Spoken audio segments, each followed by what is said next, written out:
Hola de nuevo, mis queridos alumnos. Si en el documento anterior veíamos el reino de las moneras e indirectamente el reino de las bacterias, veamos ahora otro reino, el reino de los prototistas o el reino de los protistas. Como podéis ver en la imagen, el reino de los prototistas lo forman organismos unicelulares y pluricelulares eucariotas. Está formado por dos tipos de seres vivos, los protozoos, que son organismos unicelulares, y las algas, que como veremos posteriormente existen algas unicelulares, pero mayoritariamente existen algas pluricelulares. Los protozoos son organismos unicelulares y microscópicos. Su célula eucariota es muy semejante a las células eucariotas del resto de animales. Viven en medios acuosos. Vamos a ver las funciones vitales en los protozoos y empezaremos por la primera de ellas, la relación. Como podéis ver en la imagen, los protozoos se desplazan o se mueven mediante cilios, flagelos o pseudópodos. Esto da lugar a la clasificación que aparece en la diapositiva. Ciliados tienen cilios para desplazarse, flagelados tienen flagelos para desplazarse y rizópodos se mueven gracias a los pseudópodos. Como podéis ver, hay otra cuádruple clasificación y nos habla de esporozoos. Los esporozoos son protozoos que se reproducen asexualmente por esporas. No tiene nada que ver con la función de relación. En la imagen podemos ver los mecanismos de desplazamiento de los protozoos mediante cilios. Los cilios son filamentos cortos y muy numerosos que se agitan, como podéis ver en la imagen de la derecha. A la izquierda tenemos los flagelos. Son largos filamentos que se mueven a modo de látigo. Recordad que en la célula procariota también, en este caso las bacterias, también tenían flagelos. Y por último, mediante pseudópodos. Los pseudópodos o falsos pies son prolongaciones del citoplasma que movilizan, en este caso, al protozoo.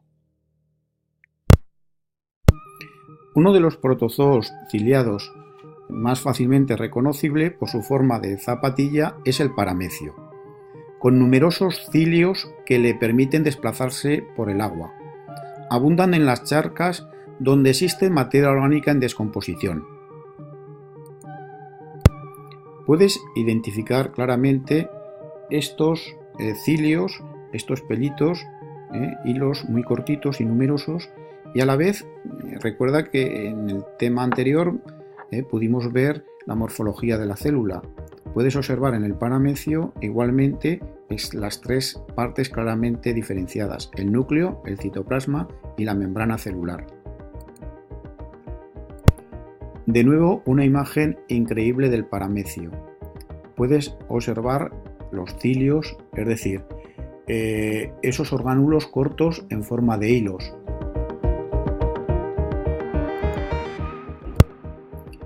Dentro de la categoría de protozoos flagelados destaca el tripanosoma. El tripanosoma está dotado de un largo flagelo que utiliza para moverse. Fíjate en la imagen, flagelo o cola. Este protozoo parásito produce una enfermedad que afecta a miles de personas, sobre todo en África. Se trata de la enfermedad del sueño. Se transmite al ser humano mediante la picadura de la mosca tsetse.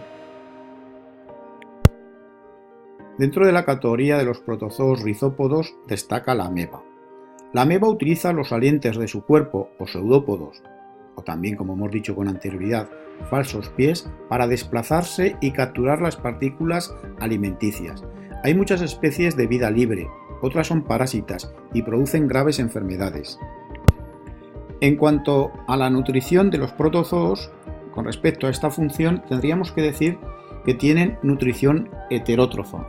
Algunos se alimentan de residuos que encuentran en el medio, otros son cazadores de microorganismos y algunos son parásitos. Con respecto, por ejemplo, a la imagen que tenemos, se trata de la ameba. La ameba englobando una partícula de alimento con sus pseudópodos. Este mecanismo se llama fagocitosis. De ahí que en ocasiones en la vida real utilizamos la palabra fagocitar para referirnos a tragar.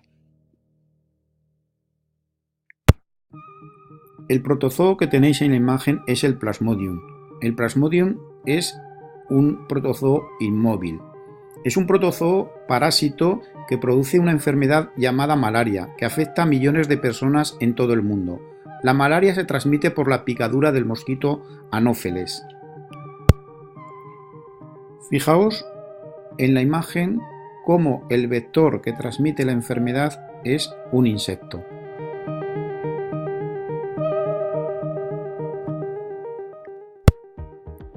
La malaria es una enfermedad que afecta a millones de personas en el mundo, sobre todo en la zona ecuatorial de África o de América del Sur o del sureste asiático.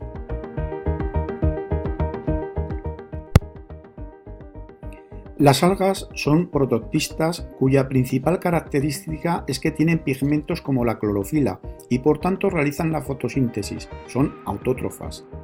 Las algas son capaces de vivir en las rocas, en el suelo, sobre plantas o animales, en los océanos, lagos, ríos y arroyos.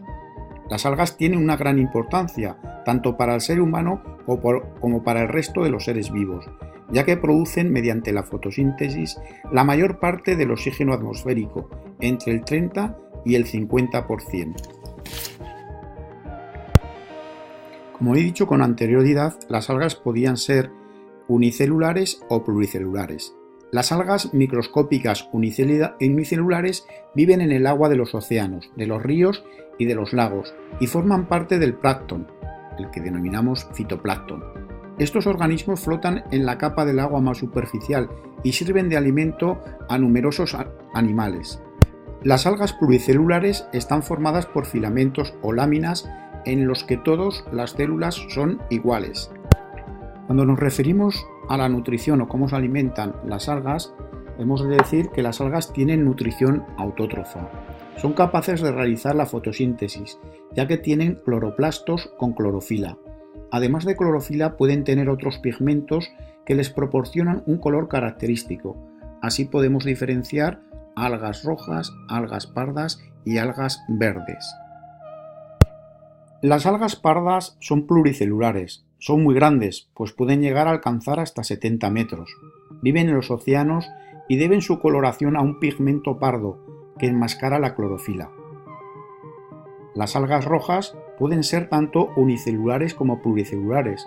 Son de menor tamaño que las algas pardas y viven en el mar. Poseen pigmentos de color rojo, capaces de absorber mejor la luz, lo que les permite vivir en aguas muy profundas. Algunas se pueden encontrar por debajo de los 250 metros. La mayoría de algas verdes viven en agua dulce. Otras viven en los océanos e incluso en el suelo. Sus formas y tamaños son muy variados. Pueden ser pluricelulares o unicelulares. Algunos científicos piensan que los vegetales terrestres se han originado a partir de estas algas.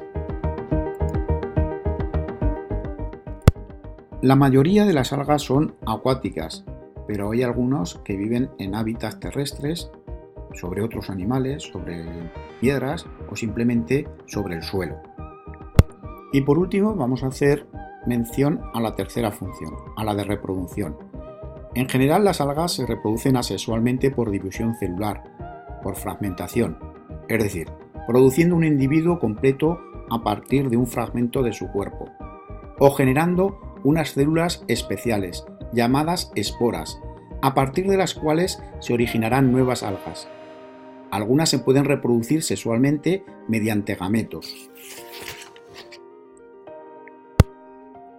Las algas fabrican el alimento del que dependen los seres vivos heterótrofos de los medios acuáticos. El ser humano las emplea en su alimentación y obtiene de ellas sustancias como el agar, que se utiliza para espesar alimentos o como medio de cultivo de bacterias en los laboratorios. Fijaos bien en las imágenes. Suculentos platos. La verdad que se está poniendo de moda la utilización de las algas en múltiples platos de cocina.